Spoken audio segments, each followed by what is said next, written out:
Pokemon Sword and Shield is really lacking when it comes to shiny hunting methods, but the Crown Tundra, will it be the savior that we've been looking for? Let's talk about it. Butterfree, go!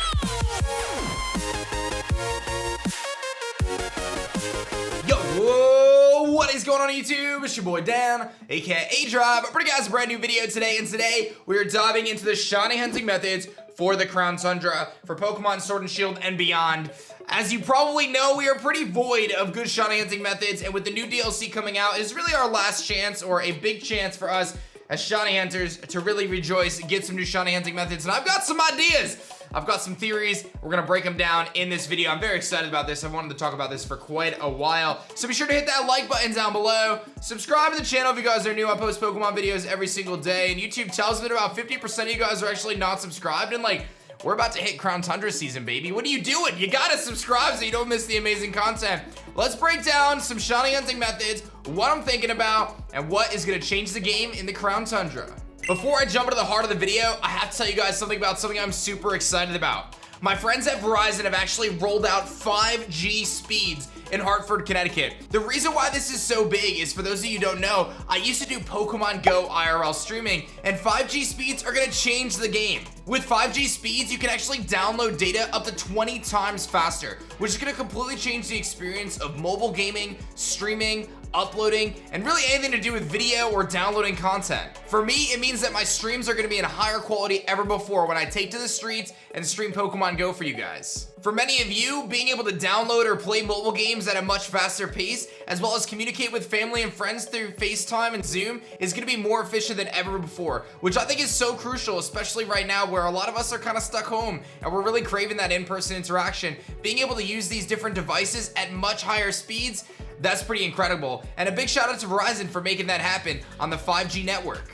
I recommend you guys keep an eye out in your local areas to see when Verizon's gonna be rolling out their 5G near you, because they're rolling out nationwide and it's gonna be so epic. It's really gonna change the way of communication in the future. I wanna thank my friends at Verizon for partnering with me on this video. I look forward to working with them again in the future. I'm super excited for this 5G rollout, and I think it's totally gonna change the way we communicate as a society.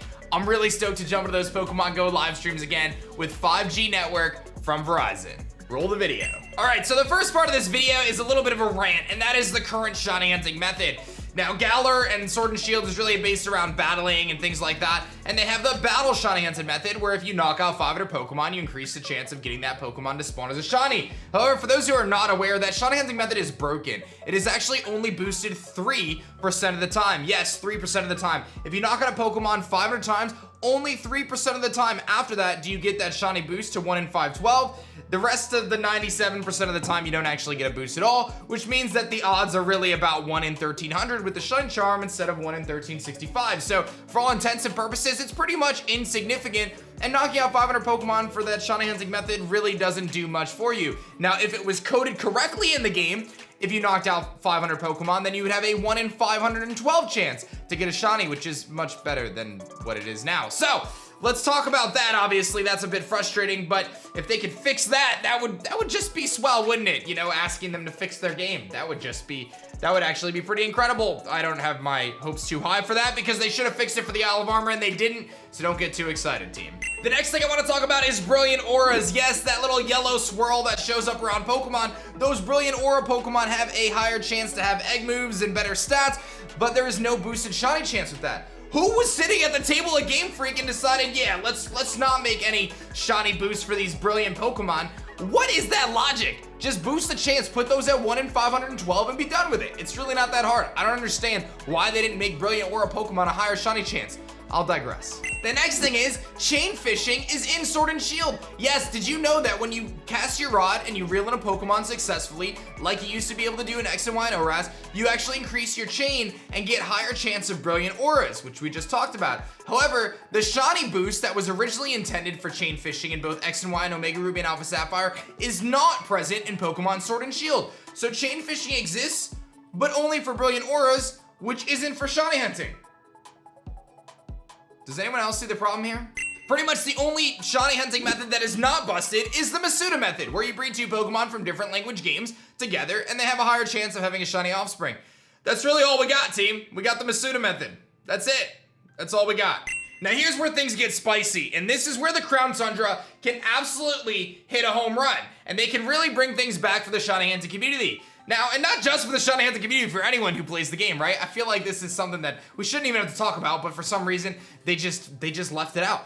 Let's talk, baby. So we know that through the leaks that there is going to be some sort of Ultra Beast plot, right? We know that there's some sort of Ultra Beast storyline that's going to take place, and the question now comes, will we go to Ultra Space? Will there be some sort of storyline that takes us to Ultra Space much like Ultra Sun and Moon did? And if they do that, will they bring back the Shiny Hunting mechanic of Ultra Wormholes? I would be all about that. That would be really cool. Even if they took out the legendaries and made it so it was just the Ultra Beast and various Pokemon like they did in Ultra Sun and Moon, that would be a really cool way for us to Shiny Hunt again. And the mechanics already made for Ultra Sun and Moon, just port that same concept over to the Switch and we're good to go. Let us travel through these wormholes. The farther we get, the higher the chance we get to find these rare rings. Those rare rings have a higher chance of a shiny. Simple as that. Give us a diversified move pool, or diversified kind of listing of Pokemon for that that's different from Ultra Sun and Moon. And I'm all about it, man. The wormhole shiny hunting is really fun. It's great to shiny race with friends with. I think it's actually a really sick mechanic, and I would love for them to bring it back. The next idea that I think should be definitely included in the Crown Tundra is a Horde hunting mechanic. Honey is actually in the game, which was an item in X and Y and ORAS that allowed you to get Horde spawns, which had 5 Pokemon attack you at once. And while having a Horde doesn't actually inherently increase your shiny chances, simply by seeing 5 Pokemon at one time, you just have 5 times the chance of seeing a shiny. It's very simply put. With the wild area and the open areas that we experience in Pokemon Sword and Shield, you would think there would be a good opportunity to, instead of encountering just one Pokemon in a horde of Combees, maybe have a bunch of Combees attack you simultaneously. The mechanics are there, the Pokemon are there. Why do we not have the opportunity to engage in battle with more than one Pokemon at a time in Pokemon Sword and Shield? Double battles have been in the franchise for many years, as have Horde hunting, yet they took both those mechanics out in Sword and Shield. That's very disappointing. Again, not inherently a higher shiny chance, but rather a way to see multiple Pokemon at the same time to increase your chances of finding a shiny Pokemon. I feel like it would be easy to implement, and I think it'd be a really cool feature for the Crown Tundra to give shiny hunters something extra to do. The next mechanic is one that I don't think is going to be implemented, to be perfectly honest, but I can see it happening in a slight chance, and that is the Poke Radar. We know that the Poke Radar is actually in the game coding and in the game files for Pokemon Sword and Shield, as from way back when Sword and Shield first came out back in November last year. However, even though this item is still left in the game coding, that doesn't mean it actually works. It's probably most likely a leftover item, just like the Mega Stones and things like that, the Exploration Kit, etc. Just because they're in the files doesn't mean that they had any intention of using them. It's probably just leftover data from the previous game that they never scrubbed. So I'm not really anticipating the Poke Radar to come back, but it would be a really nice feature, especially since the Poke Radar has been one of the most mainstay shiny hunting methods in Pokemon franchise history. When you think about the fact that it was introduced in Diamond and Pearl, and then introduced further than that in Pokemon X and Y, and it continued to show up through the main series games for many generations, and most likely makes a comeback if they do a Diamond and Pearl remake, it would make a lot of sense for them to actually implement the Poke Radar mechanic once again into the Pokemon Sword and Shield franchise. The next thing that I think would be a really good shiny hunting mechanic for Pokemon Sword and Shield would be a Friend Safari type area. It's very possible that the Crown Tundra can feature a patch of grass or a piece of landscape that has a higher shiny chance in general. The Friend Safari was in Cloud City in Pokemon X and Y, and this feature allowed players to explore different areas of the Friend Safari based on their friend codes actually, and based on that you would find a 1 in 512 chance to find a shiny Pokemon in Friend Safari. This mechanic, as simple as it was actually one of the best shiny hunting mechanics of all time in my opinion, simply because it was very easy for newer players to get into. You had that very quick adrenaline and dopamine hit of getting that shiny pretty quickly, and it was actually very reliable for a shiny hunting method, despite the fact that it was just simply boosted random encounters. I think a lot of people liked it overall. It was actually one of my fondest memories of shiny hunting in general, so I would love to see them incorporate some type of Friend Safari back into the Crown Tundra. And probably most importantly for this video, and one of the main things that actually prompted this video in the first place, is the new feature, Raid Den Exploration. Now we know that with the raid mechanic currently, there's no way to kind of naturally shiny hunt. You simply encounter the raid. The raid is determined shiny when the beam spawns, and while people do use exploits and things like that to manipulate the seeds of their game to get raid shinies, there really is no proper shiny hunting mechanic through raids right now. However, I do believe with the Raid Den Exploration feature, there is the possibility that they incorporate some sort of new shiny hunting mechanic through that feature. We know that it's basically like rental teams essentially, where you're gonna go through this raid with your friends, you're gonna accumulate different Pokemon as you go through the raid, and you have to utilize those Pokemon as you advance deeper into the raid dens. I do believe that there's a possibility that as you go into each level, the higher shiny chance actually continues to increase until you get to the final level where you have your highest shiny chance of all time on those rare Pokemon, like those legendaries or like those 5-star Pokemon that you would otherwise encounter.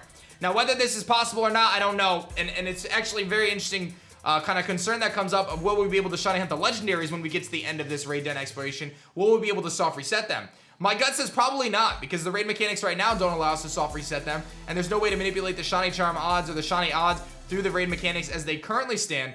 But if they implement the raid den exploration system as a way to shiny hunt and as a way to have boosted odds as you progress through the dens, that could actually be a really cool mechanic and give us shiny hunters something that we need in this game moving forward that we've pretty much been void of up to this point.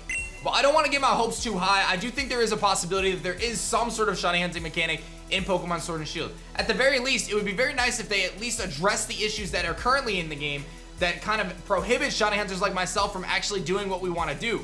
There are tons of people who shiny hunt. Just look at my channel. There are legitimately many videos on my channel with over millions of views about shiny hunting. People like to shiny hunt. So why does Game Freak and Pokemon not support the shiny hunting community in their biggest game over the last couple years? Sword and Shield has a possibility to be massive when it comes to shiny hunting, but when we're simply left with Masuda method, random encounters, and just bashing into things and hoping for the best, that's just really not what it is. Like, I feel like there was so much potential in terms of these mechanics, as I mentioned, with Brilliant Auras, chain fishing. Again, these things are already in the game. They're just like, it feels like legitimately a few lines of code would change this, and it would make it all the difference for us shiny hunters. I do have my hopes set high a little bit for this raid den exploration system, because if it doesn't have a shiny hunting mechanic built into it, it's probably going to die off really quickly. So fingers are crossed for that one, because that's going to be pretty rough. I want to thank you guys for watching this video. I hope you guys enjoyed, and I'm actually curious as to your thoughts. What shiny hunting mechanics do you think that they could incorporate into Pokemon Sword and Shield Crown Tundra to make the game a little bit better? If you guys didn't know, I've actually got a brand new Shiny Charm plushie, pretty much guaranteed to increase your Shiny Charm odds.